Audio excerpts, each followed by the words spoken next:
আমাদের নেতা তারেক রহমান 2022 সালে উনি 31 দফা বাংলাদেশের কখনো যদি বিএনপি ক্ষমতা যায় এই 31 দফার মাধ্যমে উনি দেশ পরিচালনা করবেন।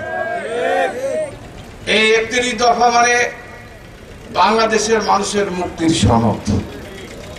বাংলাদেশের জনগণ এই 31 দফা যদি আপনারা একবার পড়েন তাহলে বুঝতে পারবেন তারেক রহমান প্রধানমন্ত্রী হলে, বিএনপি ক্ষমতায় গেলে এই 31 দফা দিয়ে বাংলাদেশের কৃষক, শ্রমিক, আইনজীবী, তারপরে বিচার, গণতন্ত্র এবং বাংলাদেশের যা কিছু আছে, এই যে আমরা এখানে একত্রিত হয়েছি সব কিছুর মধ্যে 31 দফা।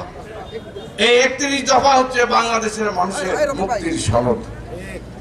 তাই আমি আপনাদের বলতে চাই, এই তারেক রহমান সাহেবের এই 31 দফা অর্থাৎ বিএনপি রাষ্ট্রীয় ক্ষমতায় গেলে, এই যে আমরা সংস্কারের কথা বলছি, আমাদের রাজনীতিবিদদের কাছে সংস্কারের সুপারিশ নিচ্ছে সরকার।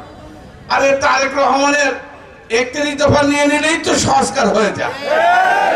খামাকা আপনারা এই যে 6 মাস, 8 মাস, 10 মাস, 12 মাস, 12 বছর, 5 বছর, অমুক তারিখ তমুক তারিখ, এত দরকার লাগে না তো।